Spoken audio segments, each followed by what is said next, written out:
Hi good morning students. आइए आज हम लोग इंटरेस्टिंग तरीके से पढ़ते हैं समाजशास्त्र और अन्य सामाजिक विज्ञानों में समानताएं और भिन्नताएं।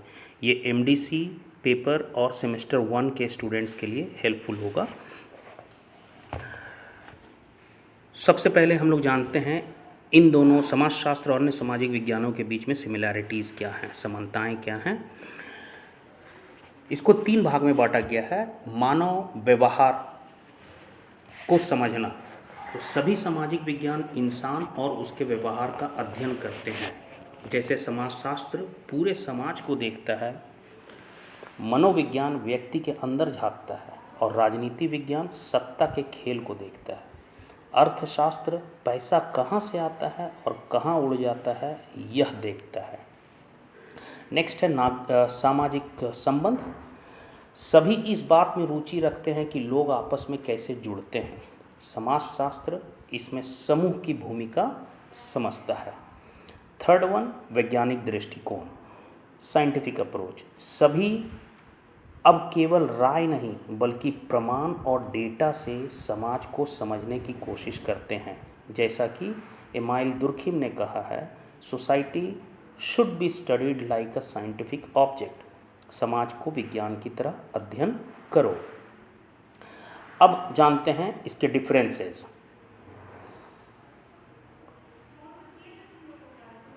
पहला है इतिहास।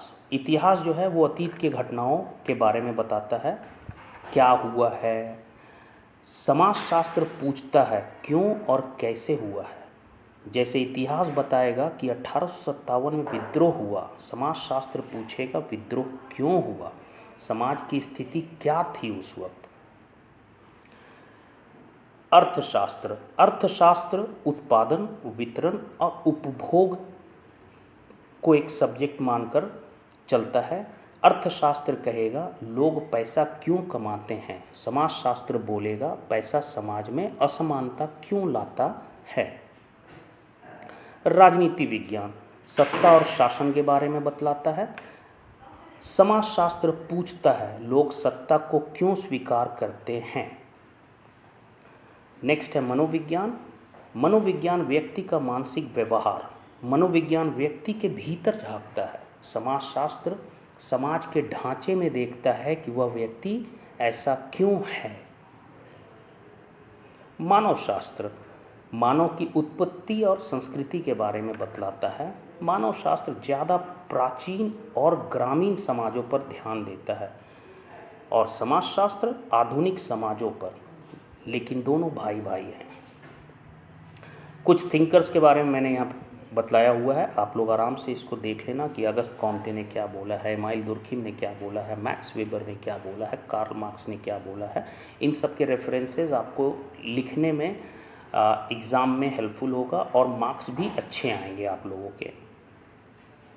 उसके बाद एक मज़ेदार उदाहरण देके मैं आप लोगों को समझाता हूँ कि एक शादी थी, उसमें जो अर्थशास्त्री थे वो खर्च गिन रहा था, मनोवैज्ञानिक जो थे वो दूल्हे का डर देख रहा था, राजनीतिक वैज्ञानिक पूछ रहा है किस पार्टी से आई है बारात, और इतिहासकार लिख रहा है 2025 में यह शादी हुई, और समाजशास्त्री कह रहा है यह विवाह सिर्फ 2 लोगों का नहीं, 2 परिवारों और संस्कृतियों का मिलन है।